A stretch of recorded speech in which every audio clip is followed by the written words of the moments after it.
João, capítulo 15.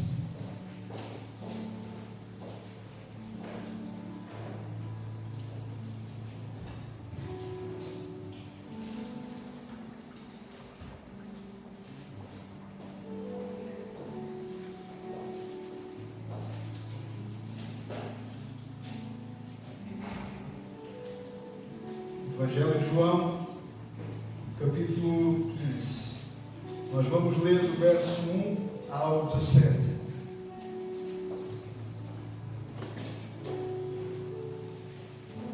Todos encontraram?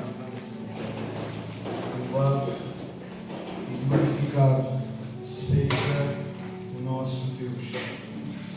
Vamos então fazer a leitura da palavra de Deus. Diz assim o nosso texto: Eu sou a videira verdadeira, e meu Pai é o lavrador, ou o agricultor. Toda vara em mim que não dá fruto, atira e limpa toda aquela que dá fruto, para que dê mais fruto. Vós já estáis limpos pela palavra que vos tenho falado. Está em mim, e eu em vós. Como a vara de si mesma não pode dar fruto, se não estiver na videira, assim também vós, se não estiveres em mim. Eu sou a videira, vós as varas. Quem está em mim, eu nele, esse dá muito fruto, porque sem mim nada podeis fazer. Se alguém não estiver em mim, será lançado fora, como a vara, e secará, e os colhem e lançam no fogo, e ardem. Se vós estiveres em mim, e as minhas palavras estiverem em vós, pedireis tudo o que quiseres, e vos será feito. Nisto é glorificado meu Pai, que deis muito fruto, e assim sereis meus discípulos. Como o Pai me amou, também eu vos amei a vós, permanecei no meu amor. Se guardares os meus mandamentos, permanecereis no meu amor. Do mesmo modo que eu tenho guardado os mandamentos do meu Pai e permaneço no seu amor. Tenho-vos dito isto, para que o meu gozo permaneça em vós e o vosso gozo seja completo. O meu mandamento é este, que vos ameis uns aos outros, assim como eu vos amei. Ninguém tem maior amor do que este, de dar a alguém a sua vida pelos seus amigos. Vós sereis meus amigos, se fizerdes o que eu vos mando. Já vos não chamarei de servos, porque o servo não sabe o que faz o seu senhor, mas tenho-vos chamado amigos, porque tudo quanto ouvi do meu Pai vos tenho feito conhecer. Não me escolhestes vós a mim, mas eu vos escolhi a vós e vos nomeei, para que vades e deis fruto, e o vosso fruto permaneça, a fim de que tudo quanto em meu nome pedires ao Pai, Ele vos conceda. Isto vos mando, que vos ameis uns aos outros. Curva a sua cabeça, vamos fazer uma breve oração. Se puderem baixar um pouco o fundo, por favor. Deus querido e Deus amado, bom a Deus é poder estar aqui, é poder estar diante, Deus, da Tua Palavra. Senhor, ajuda-nos neste momento, abre o nosso entendimento, traz luz, clareza e entendimento à luz da Tua Palavra. Ajuda-nos, ó Deus, pelo Teu Espírito, a compreender a Tua Palavra, que ela possa, ó Deus, se aplicar ao nosso coração, que ela possa, Deus, ser aplicada na nossa vida, que a Tua Palavra, Deus, ela possa frutificar sobre o nosso coração, que a Tua Palavra, Deus, ela possa respaldar nas nossas vidas. Ajuda-nos, Deus, a compreender aquilo que é os verdadeiros amigos. Ajuda-nos, Deus, a entender, Senhor, aquilo que nós precisamos, ó Deus, para viver nestes dias difíceis. Traz, Deus, a que a Tua palavra, Deus, ela possa frutificar em nossas vidas, neste lugar, em nós e através de nós, para a glória do Pai, do Filho e do Espírito Santo, em nome de Jesus. Que assim seja. Podem sentar, em nome de Jesus. Vocês conseguem me ouvir bem? Sim. Amém. Eu peço a vossa atenção durante o nosso tempo. Bom, primeiramente, é importante nós percebermos que na Palavra de Deus, que nas Escrituras Sagradas, a união de Cristo, o mediador e redentor do seu povo redimido, do seu povo salvo, ele é retratado nas Escrituras de várias maneiras. Nós temos expressões como Jesus sendo a videira e o povo de Deus como os ramos. Nós temos Jesus como a cabeça e nós temos o seu povo como o seu corpo. Nós temos Jesus como esposo e nós temos a sua igreja, o seu povo, como esposa. Nós temos Jesus como noivo e nós temos também o seu povo como noiva. E aqui, no nosso texto, no texto que nós lemos, vai retratar, vai falar sobre essa união. Uma união, então, entre a videira, que é Cristo, e os ramos, que é o seu povo, que é os seus discípulos. E um dos grandes problemas em nossos dias é, de facto, não entender essa união entre Cristo e a igreja, entre Cristo e o seu povo.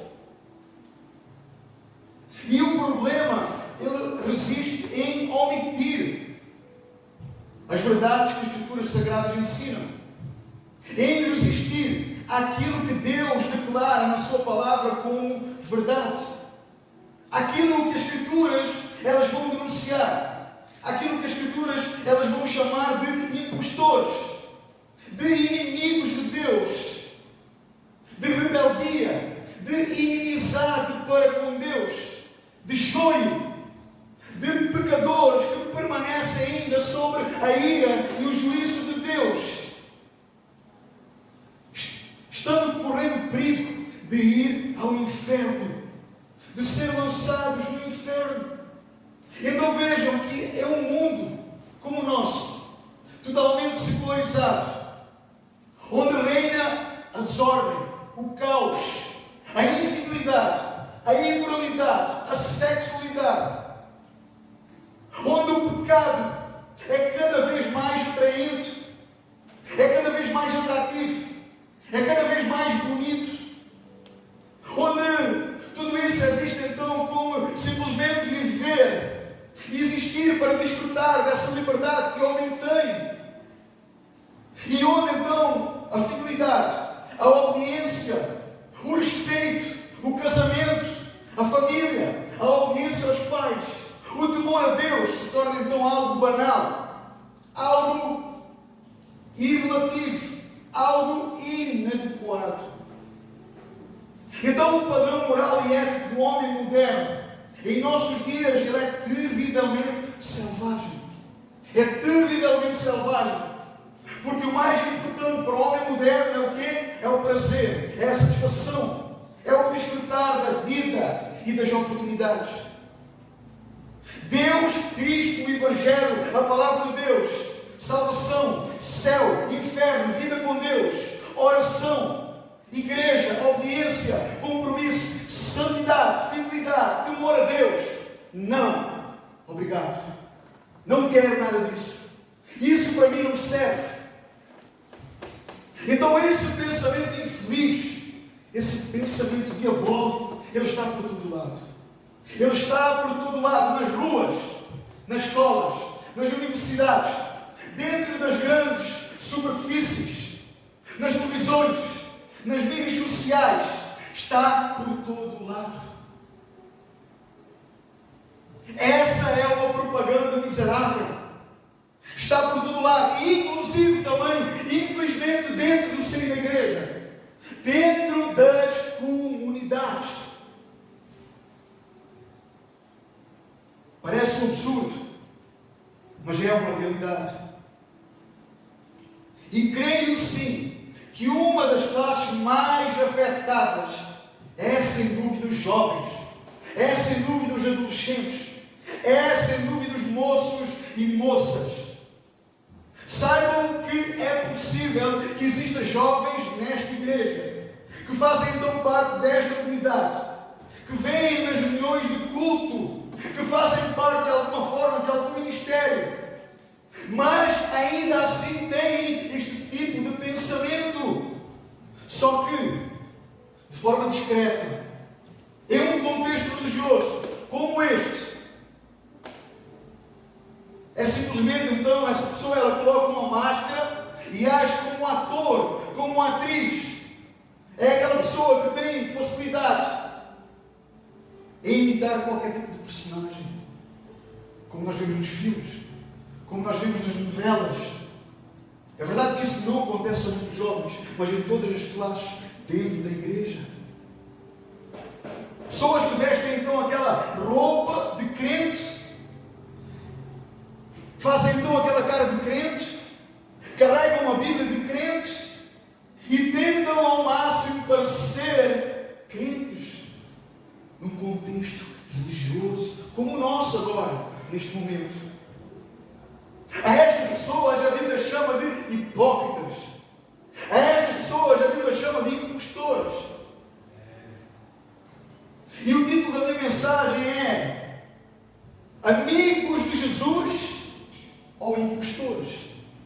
Amigos de Jesus ou impostores? Vá pensando, vai refletindo sobre essa pergunta. Amigos de Jesus ou impostores?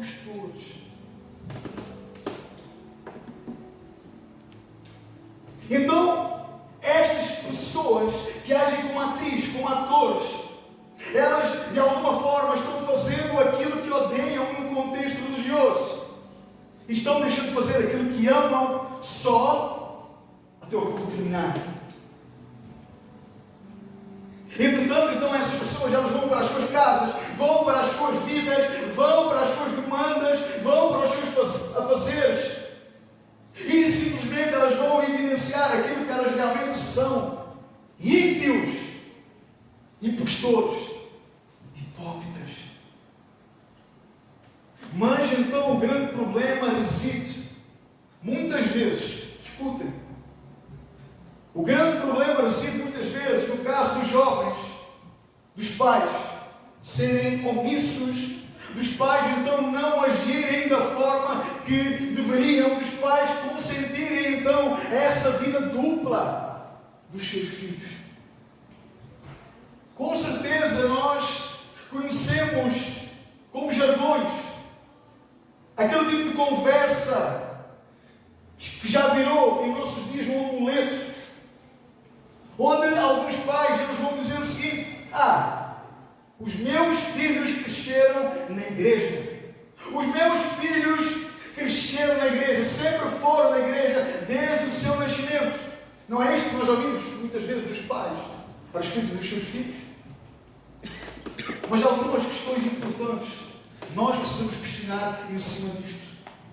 A minha pergunta é: que relevância então tem isso? Em que as crianças elas simplesmente crescem num ambiente religioso. Isso faz então com que elas sejam crentes? Isso faz então com que elas sejam crentes? Isso vai evidenciar alguma coisa que elas são crentes? Não, de modo nenhum.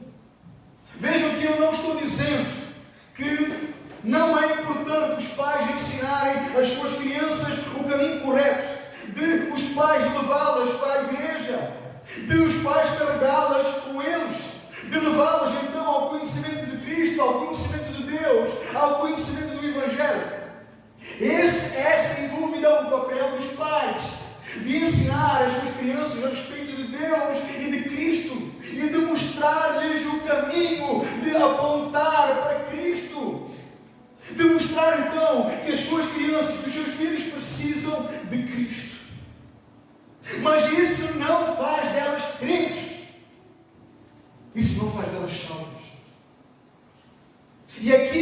o ponto-chave, pois o que define o que somos não é o que os nossos pais dizem a nosso respeito. Não é o que as pessoas que nos rodeiam dizem a nosso respeito. E também não é o que nós dizemos a nosso respeito, mas sim aquilo que as Escrituras afirmam que nós somos de acordo com o nosso estilo de vida, de acordo com o nosso comportamento do dia a dia, de acordo com as nossas obras e frutos. E isso é tão evidente no texto que nós lemos, porque o apóstolo João, ele vai narrar um dos últimos episódios do próprio Senhor Jesus para os seus próprios discípulos. E este ensino, ele vai desfazer todas as dúvidas a respeito de quem é quem. Este texto, então, ele vai dizer quem nós somos, onde estamos e para onde estamos indo. Então, este texto traz à luz o oculto. Ele traz à luz os hipócritas, ele traz à luz os impostores, ele traz à luz o verdadeiro povo de Deus, os verdadeiros crentes, os verdadeiros amigos de Jesus. Se eu perguntasse agora a cada um de vocês que tipo de pessoas vocês são, todos me responderiam: nós somos amigos de Jesus. Não é verdade? Se vocês me perguntassem a mesma coisa, eu diria a mesma coisa. Eu, Fábio, sou amigo de Jesus. Mas deixe-me dizer uma coisa. Palavras são simplesmente palavras. Palavras são simplesmente palavras. E este texto, ele não engana. Ele diz quem somos. Ele revela a nossa verdadeira natureza, a nossa verdadeira identidade, a nossa verdadeira condição. O texto nos diz que Jesus é a videira verdadeira e que seu Pai, Deus Pai, é o agricultor. Já os seus discípulos são os ramos, que estão então ligados e unidos à videira, ligados e unidos a Cristo. Ora, uma vez que os discípulos estão unidos e ligados à videira, eles produzem frutos, e os frutos são a evidência que existe de fato uma união entre o discípulo e Cristo.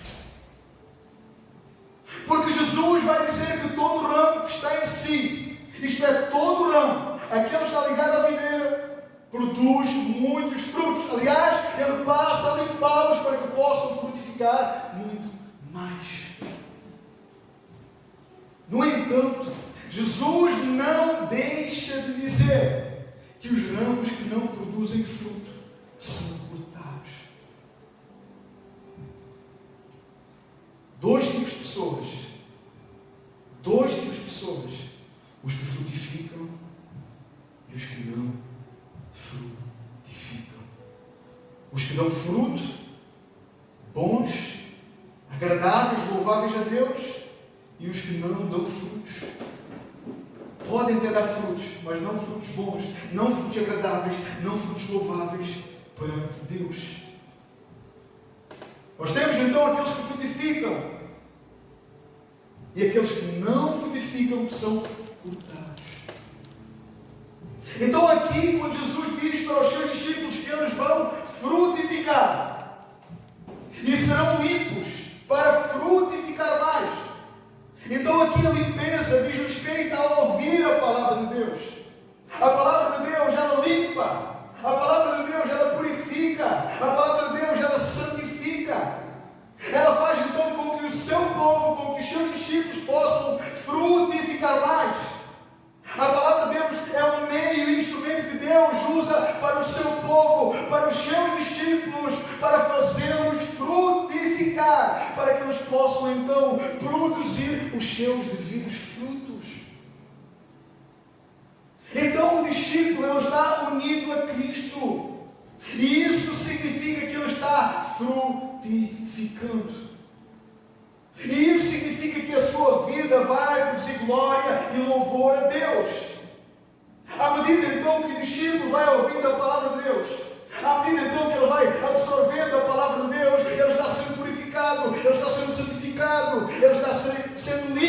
aperfeiçoado, para que possa produzir mais glória e louvor e frutificar mais e mais.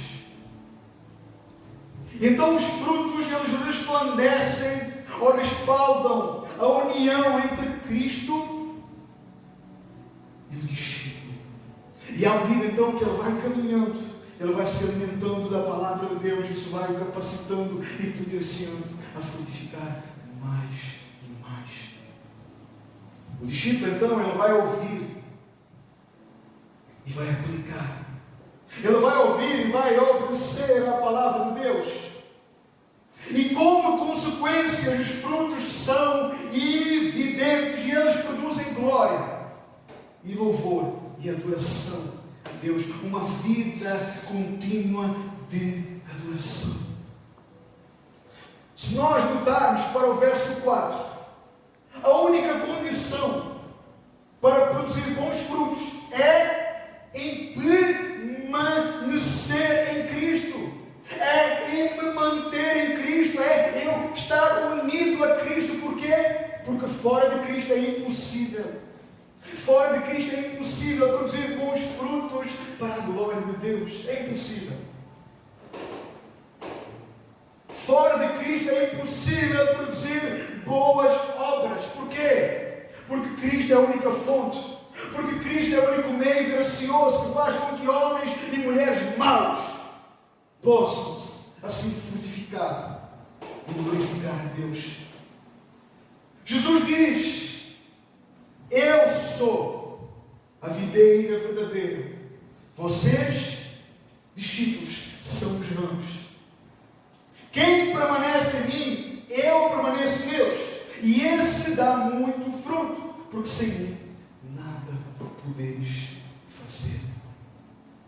Ou seja, fora de Cristo, longe de Cristo, é impossível frutificar.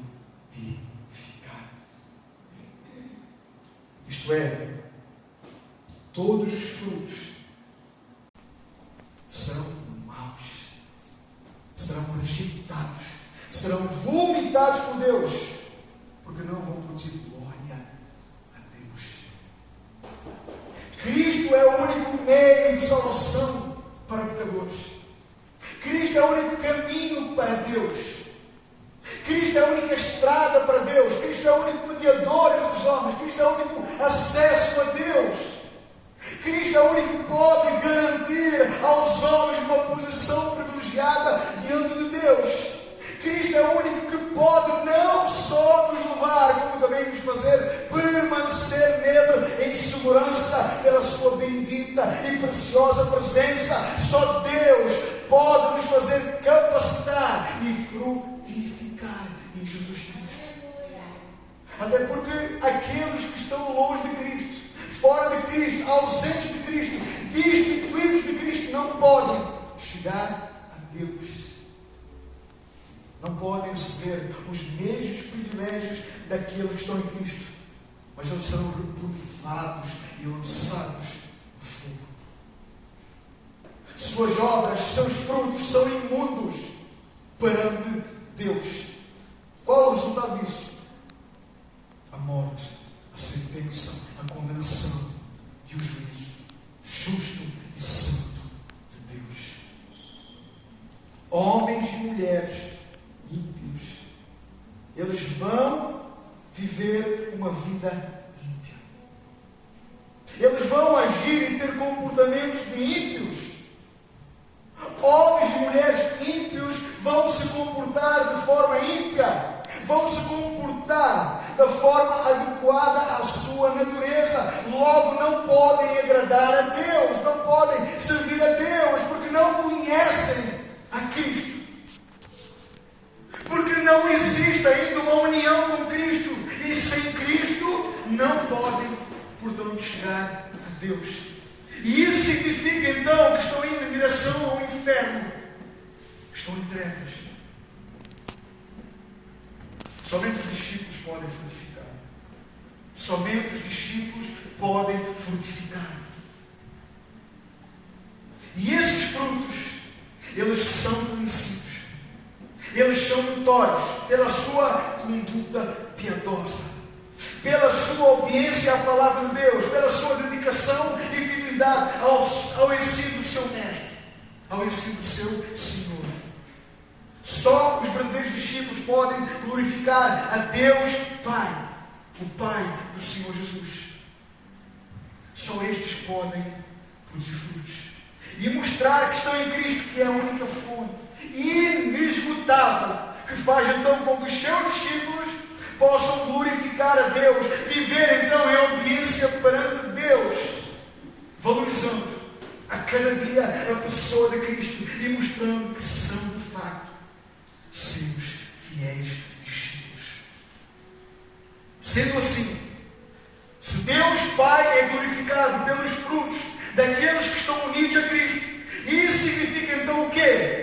Isso significa que aqueles que não estão em Cristo são rejeitados por Deus e vivem uma vida de ofensa e de inimizade perante Deus.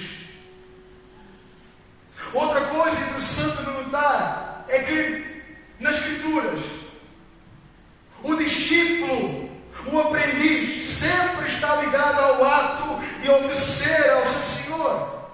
Discípulo é aquele que obedece, discípulo é aquele que imita, discípulo é aquele que segue. O discípulo sempre está ligado ao ato de obedecer ao seu Senhor. Então é a obediência que dita a verdadeira identidade da pessoa. É então guardar os mandamentos de Cristo que faz com que o discípulo possa ser de facto verdadeiro discípulo e não impostor. E não impostor. Aquele que está em Cristo, aquele que é discípulo, ele permanece no ensino de Cristo. Ele guarda os ensinamentos de Cristo. Ele ama os seus mandamentos. E ele preserva-os. Ele guarda-os. Ele os cumpre com prazer, com gozo, com satisfação e não como um fardo. Eles vão ter prazer na lei do Senhor. Eles vão ter prazer em meditar na palavra de Deus e exercitá-la, aplicá-la, desenvolvê-la na sua vida cotidiana. Estes não se escondem, estes não se omitem, mas eles simplesmente expressam e vivem aquilo que de facto vai respaldar a sua vida, o seu interior, o seu desejo por Deus e pela palavra de Deus. O discípulo, ele se deleita no amor de Deus. Ele é amado por Deus, ele ama a Deus, ele ama o povo de Deus, ele ama a igreja, ele ama o seu próximo. E esse amor de Deus está impresso no seu coração, no seu interior, no seu ser. Quando Jesus expressa o seu amor aqui para com os seus discípulos, mostrando então que esse amor resulta em oferecer, em dar, em doar a sua própria vida pelos seus amigos. Escute, isso não significa que todo o mundo, que todo o cosmos, que todos os homens, que todo o universo é amigo de Jesus. Ou que Jesus considera que todo o mundo é seu amigo. Mas quando Jesus utiliza aqui essa palavra, seus amigos, Jesus mostra que seus amigos são todos aqueles, escute, que lhe obedecem. Todos aqueles que guardam os seus mandamentos. Todos aqueles que guardam os seus ensinos. Ou seja, os seus amigos são aqueles pelo qual ele dá a sua vida. Aqueles que vão crer nele, confiar nele, segui-lo, obedecê-lo, imitá-lo. Que vão viver então como seus amigos, cheios de gratidão, reconhecendo o papel de Cristo em sua vida, de como Cristo os encontrou, de como Cristo os chamou, de como Cristo os atraiu, de como Cristo os conduziu ao perdão e à reconciliação com Deus Pai. Olha que interessante. Jesus chama de amigos somente aqueles que pertencem a Ele, somente aqueles que estão nele, somente aqueles que frutificam nele, Somente aqueles que guardam as suas palavras. Aqueles que então que Ele vai verificar, aqueles que Ele verifica, aqueles que Ele traz salvação. Então esta posição, ela é uma posição privilegiada de ser chamados de seus amigos. Mas só diz respeito àqueles que são dele, àqueles que foram salvos por Ele, àqueles que pertencem a Ele, àqueles que são nutridos por Ele, àqueles que são reconhecidos por Ele e pelo Pai. E estes são conhecidos pelos seus frutos. São conhecidos pelos seus frutos, pela sua fidelidade, pela sua obediência, pelo seu modo de viver. Notem bem as palavras de Jesus no verso 16. Ele diz para os seus discípulos que não foram eles que o escolheram. Muito pelo contrário. Foi o próprio Cristo que escolheu os seus discípulos. Foi o próprio Cristo, de acordo com a vontade soberana de Deus, que escolhe, que separa os seus próprios discípulos. Vai então os designar para que pudessem viver uma vida cheia de frutos. E para que esses frutos sejam notórios e evidentes, para que Cristo seja reconhecido neles. Porque Deus Pai é glorificado por Deus Filho, por Jesus.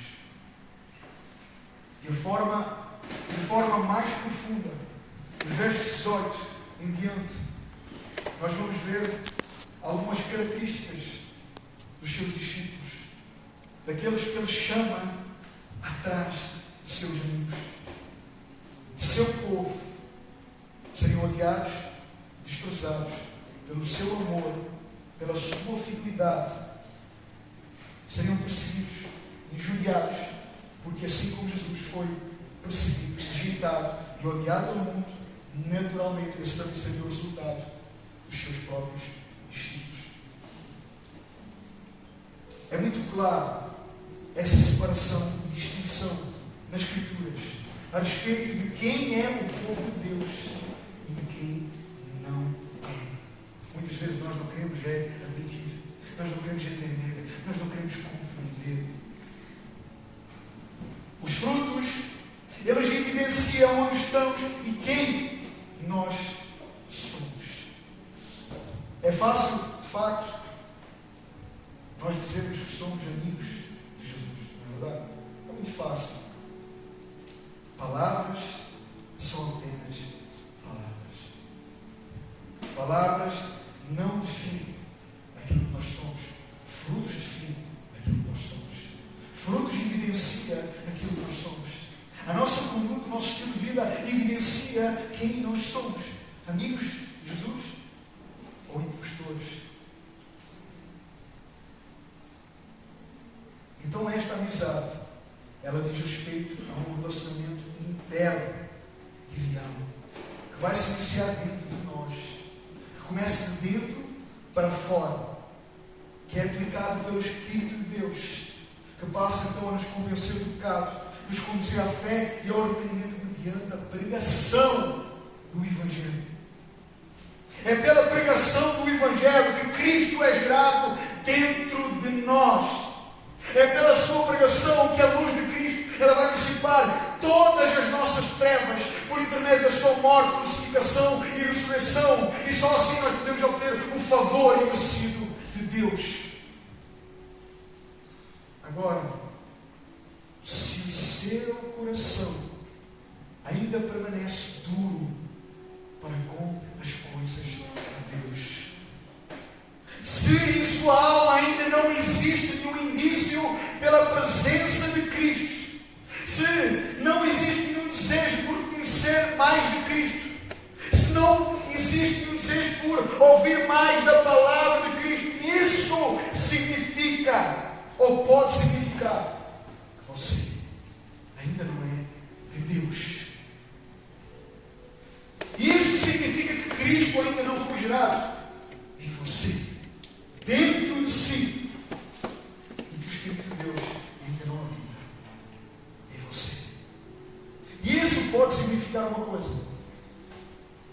que é limpa.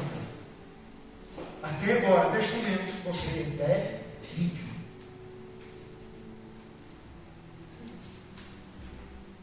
Esse é o maior problema e dilema da igreja pós-moderna em nossos dias. De exigir de pessoas ímpias uma conduta de crente. De exigir de pessoas ímpias uma postura de cristão. De exigir do povo dos crentes uma postura de crente. Quando, na verdade, isso é impossível. Ímpio é ímpio, crente é crente. Luz é luz, trevas é trevas. O bem é bem, o mal é mal. Justiça é justiça, a injustiça é injustiça. Não andam juntos, não caminham juntos. Até porque aquele que está na luz é luz e vive como luz. Tem uma postura de luz. Aquele que é sal evidencia que é sal. Mas aquele que está em trevas é trevas e não pode manifestar ou produzir luz porque está ausente e destituída da luz de Cristo, de Deus. Não tem Cristo, está longe de Cristo, ainda permanece ausente de Cristo. Significa estar a passos largos no inferno. Os impostores, todos os impostores, correm perigo. As suas almas correm perigo. Quando nós olhamos para a nossa vida, quando nós fazemos uma análise na nossa vida, quando nós olhamos ao espelho, o que nós vemos em nós? O que nós vemos em nós? Nós temos muita facilidade em olhar para o lado. Nós temos muita facilidade de examinar o nosso irmão. Nós temos muita facilidade de examinar aquele que está ao nosso lado. Nós devemos examinar o nosso coração. Examinar a nossa alma. Examinar a nossa condição. Onde estou? Quem eu sou? Para onde eu estou? Que tipo de frutos eu estou dando? Que evidência há em mim? Sou crente? Sou em Jesus? Ou sou simplesmente um impostor? Quando nós olhamos para nós, o que nós contemplamos? Em qual dos dois nós nos identificamos? Em qual dos dois você se identifica? Amigo de Jesus ou um impostor? Discípulos ou hipócritas? Povo ou não povo? Eu quero terminar esta mensagem citando um testemunho de um jovem da Roménia. Escute bem. Escute bem. Esse jovem da Roménia, ele estava absolutamente preocupado com a condição da sua alma. Esse jovem, ele se questionava: sou salvo ou não? Sou salvo ou não? Será que eu sou salvo ou não? Esse jovem estava em crise. Esse jovem estava em crise. Esse jovem estava preocupado com a condição da sua alma. Esse jovem estava dentro da igreja. Certo dia, após ele ouvir um sermão do pastor e preletor Paulo Rocha, ele, depois de ouvir aquela mensagem, aquele jovem, ele se dirigiu rapidamente a Paulo Rocha. E ele vai perguntar: irmão Paulo, eu já falei com muitos pregadores em meu país sobre isto, mas eu não sei se sou salvo. Eu não sei se estou perdido. Eu estou confuso. Eu sinto-me absolutamente confuso. Paulo hoje não vai dizer: eu vi o semblante deste jovem absolutamente confuso. Então, eu me sentei com ele, levei ele às Escrituras e abri em 1 João, que está lá para isso. Após expor o livro de 1 João,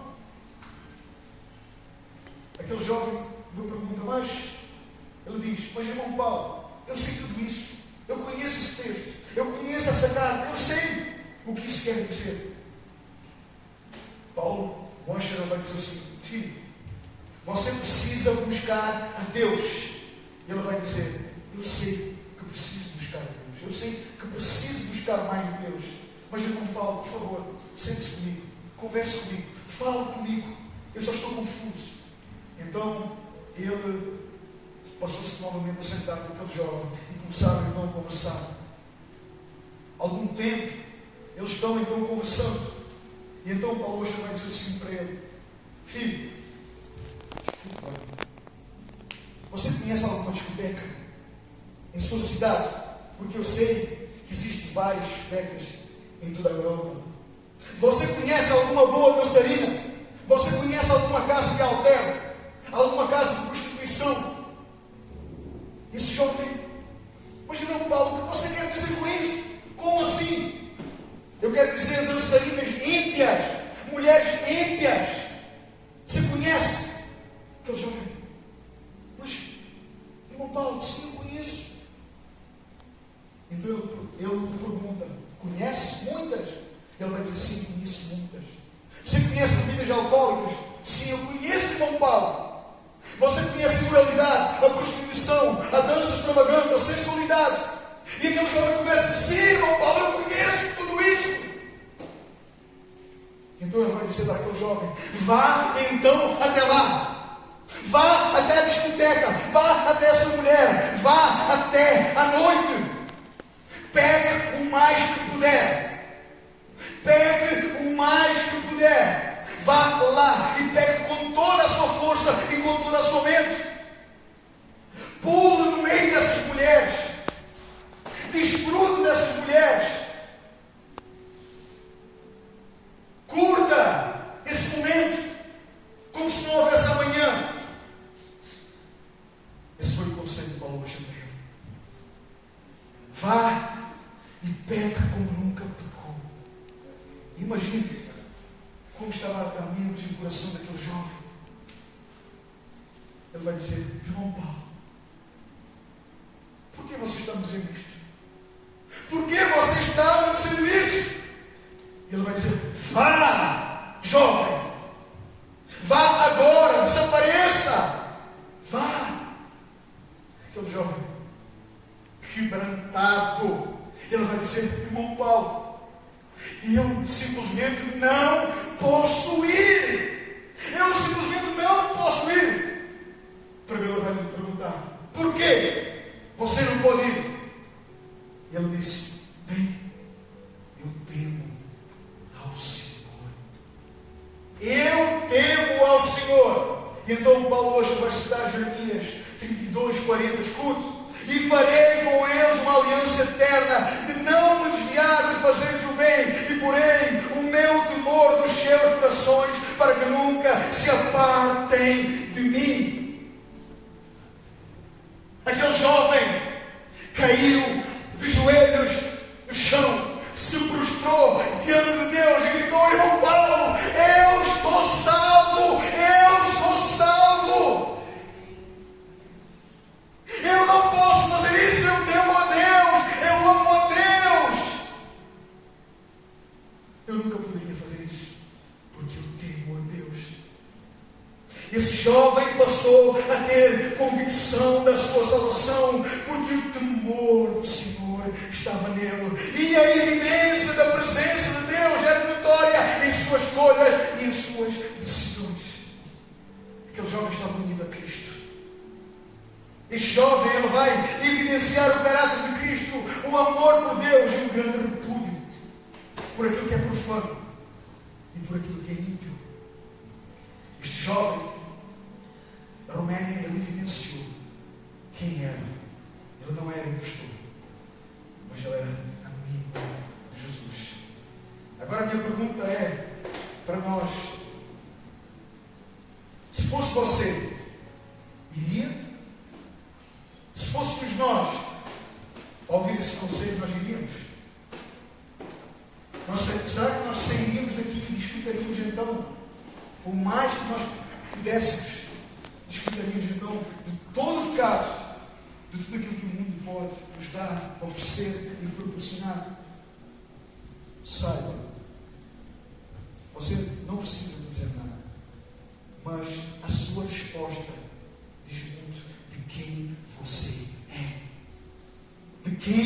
você é aqui e agora. Na sua resposta não verbal, Deus conhece o seu coração. Deus conhece as suas intenções. Deus conhece as suas motivações. Então, o meu conselho, pense sobre isto. Reflita sobre isto. O discípulo, ele se comporta como discípulo. Ele erra, ele falha, ele peca. Mas ele busca o arrependimento. Ele busca seguir o seu Senhor. Ele busca uma vida de santificação. Ele é amigo. E por ser amigo, ele obedece. Deus nos ajude a refletir sobre isso. Vamos fazer apenas uma oração. Feche os olhos.